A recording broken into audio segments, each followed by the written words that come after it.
During these very serious times, while Donald Trump has forced the government into a shutdown, we expect leadership, right, at the White House. In fact, I think Donald Trump said that back in 2011 and 2013. The president must bring people together to avoid shutdowns. Well, here's what's being posted from the official White House account, which looks like a 4chan meme machine at this point. That's not a good thing.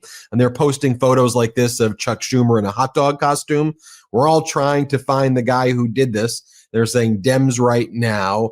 And when you read the comments from a lot of these posts that the White House is making rapid fire, it's like, how embarrassing for our country that this is our official social media account. Don't the Republicans control all branches of government? There's another post where Donald Trump does a video where he says transgender for everybody. I don't even know what that means with the transgender flag, and says this shutdown is about transgender for everybody. You look at the comments and they say, I literally follow this account just to see the current administration get roasted in the comments. MAGA, how are y'all really believing this stuff? Your mom took Tylenol if you believe this.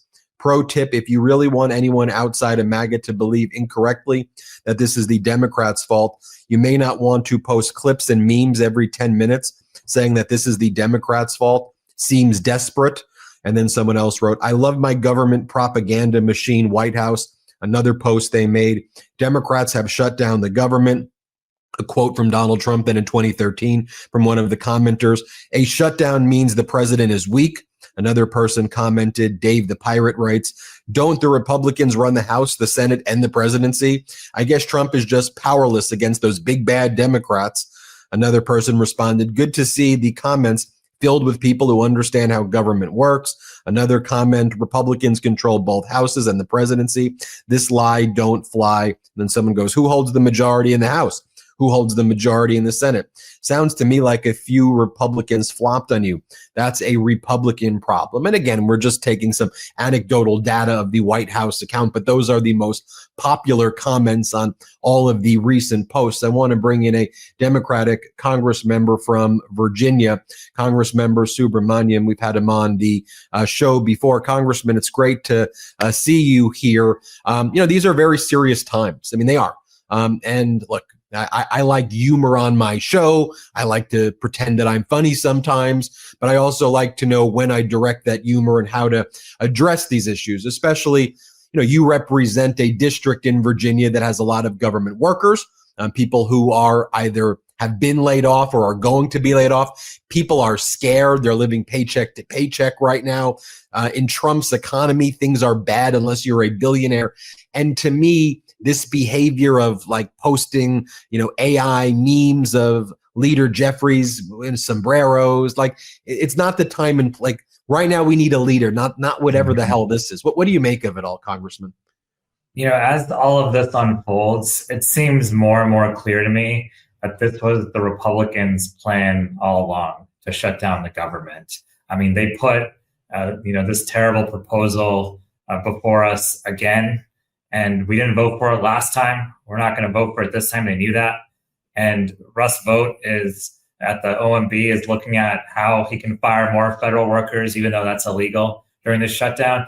And now they're putting out these tweets that they think is funny and these AI generated videos. And it just seems to me like they're enjoying this shutdown and that they think this is funny. And it's not funny. The reality is this is going to hurt a lot of people, including my friends and neighbors in Virginia. It's going to hurt a lot of contractors who go completely without pay. And most of all, it's going to hurt the American people. And I think the American people are sick of this. They're sick of these shutdown fights. They're sick of Congress acting like this. And these seem to only happen when Republicans are in charge, these shutdown fights. It seems like when President Trump especially is in office, you better believe a shutdown's going to happen. I talked to one federal worker who said in January, oh, Trump's in office, I better start saving because there's probably going to be a shutdown. And I was like, even with the Republican majority, and they're like, especially with the Republican majority. And so they were right. And I think these, meme tweets and, these, weird AI videos seem to lend more credence to the fact that they wanted this all along. When you look at a lot of major crises that have taken place out here in California, horrible fires last January. I go back to Biden's administration where, maybe there would be a train derailment in the Palestine area in the Ohio, whatever it would be. It would actually see to me that that's when these Republicans would like get giddy. Like they were like, oh, right, now's the time where we put our kind of right-wing disinformation machine and let's come up with the craziest crap to flood the zone. I mean, during the fires, there was a magical faucet that is on the border of California and Canada. Of course, it doesn't border Canada.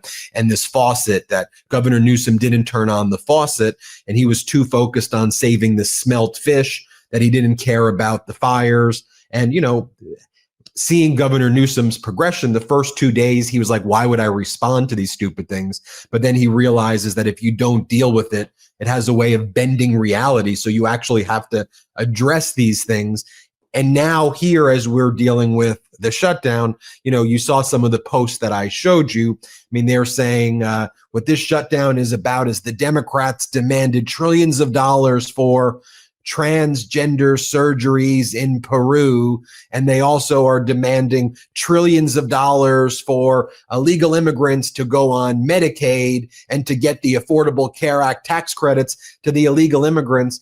And it's so far out there that it's hard to, in a symmetrical way, address something that's such a lie, which is why I think they make the lie so big and outrageous. But what's your take on how you deal with that? And do you think the people in Virginia, in your district, are buying what's being sold right now to them?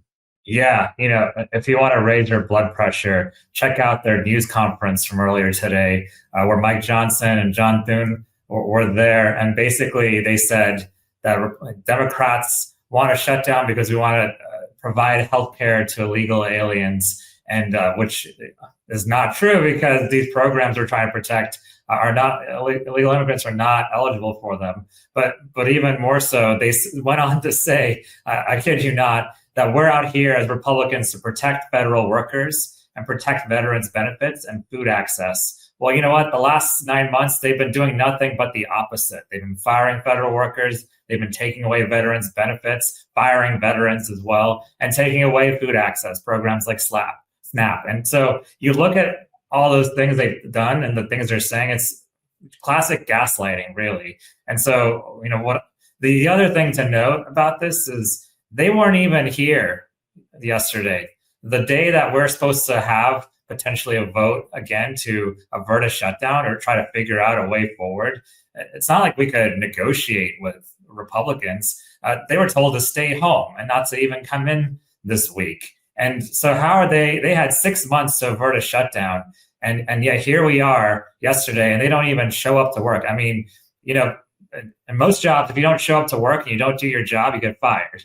And I hope they all get fired over this, because the American people deserve much better. Now, in my district, I have a very smart district with a lot of people who serve our government. They protect us, they keep us safe, keep us healthy, and they're either federal workers or contractors in many cases. And they're wise to this. They understand that shutdowns really only happen because of far right-wing Republicans. And remember, this speaker got to power because the previous Republican speaker was negotiating with Democrats too much, right? And so the Freedom Caucus, staged a revolt last time. And so that's the makeup of this current Republican House membership, is that they don't want to work with us. They just want to force us to vote for their crap. And in the end, we're not going to be for it anymore. We're not going to do this. I'm glad some Democrats from this past spring who voted for that last time see that you can't trust Republicans on these issues, and that you need to get them to the table and figure out a bipartisan solution rather than going along and being dragged along with this takeover of the federal government and these cuts to health benefits for every American. So, I think my constituents understand this, and they're fed up, really. You sit on the House Oversight Committee. It's now being led on the Democratic side by Ranking Member Robert Garcia. You were elected in 2024, part of a new wave, if you will, of kind of younger Democrats. Well, you and I are the same age, younger Democrats who are, making sure to use the opposition role right now, though, to still conduct robust oversight, which I think a lot of people see with the stick-to-itiveness regarding the Epstein files. An issue that I'm wondering, your perspective as someone who sits on the House Oversight Committee is, Donald Trump keeps saying that he brought in $17 trillion. He repeats it over and over again. And in connection with the shutdown talks, which is kind of counterintuitive to me because, look, I think we all know that he's lying about the number, but just assume that he's telling the truth and he actually brought in $17 trillion. Well, no one on the House Appropriations seen the money. No one in the Treasury Department seen the money. No one on the Budget Committee seen the money. So that means $17 trillion is missing. I think about the Bernie Madoff scandal, one of the biggest Ponzi schemers in history. There, $45 billion went missing. And of course, we know what happened there. So if $17 trillion, as he keeps on saying, exists, what account is it in? Did he steal the $17 trillion? He's promised dividend checks and rebate checks over and over again. Shouldn't the American people who are struggling get this money right now? And why isn't anybody asking, well, which account is it in? Show us where it is. Seems like a big deal. Or is the number just so big that it's like, it's Donald being Donald? Yeah, no, show your math, right? And show us the proof. That's the thing. I mean, the reality is, I think a lot of people, they're just so numb now to all of his lies and his misdirection.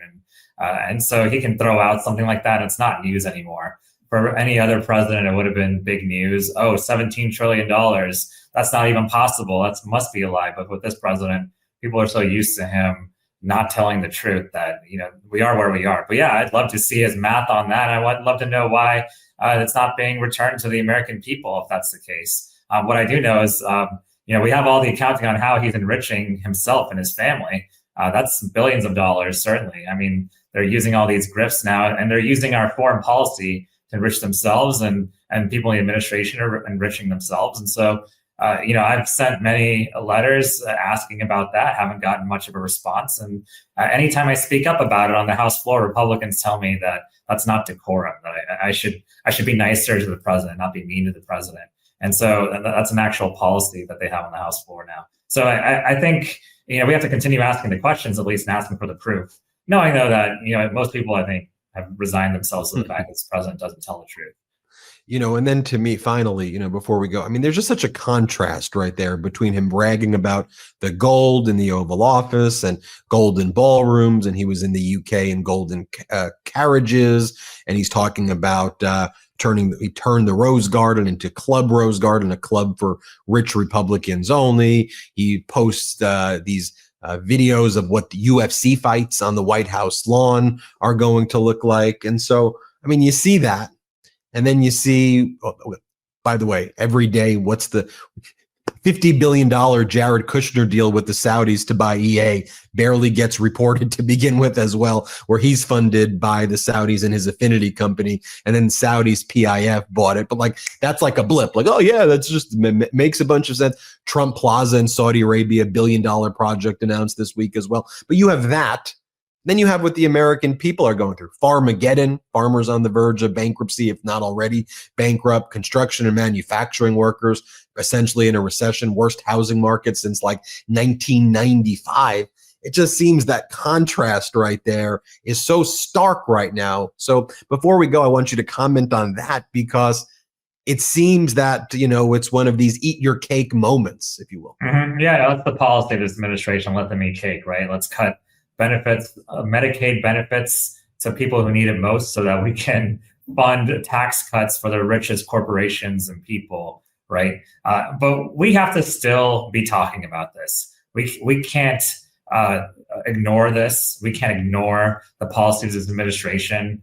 However frustrating it is that it's not covered, we still have to bring up these issues. In the end, they rely a lot on indifference, and they rely a lot on fear and the projection of power. But they're really not as strong as people think. And I think what we have to do is push back And really, whether it's, someone who's affected by Medicaid cuts or a federal worker who's furloughed right now, everyone speaking up makes a huge difference. And I've seen it over and over again. When you speak up and when you fight back and you don't acquiesce to this administration, you see results and you see them shift and you see them retreat and get scared away. And so I think that continues to be our plan for how to push back, and it has to continue. And, we have elections in Virginia coming up. Early voting's already started and it's in November. And we can send a huge message in Virginia, New Jersey, and all across the country to people and to members of Congress on the Republican side included, that the people are not accepting these policies. And so, but it starts with actually speaking up about it and not being afraid. Congressman Subramaniam, appreciate you joining us. Thank you. Everybody hit subscribe. Let's get to 6 million subscribers.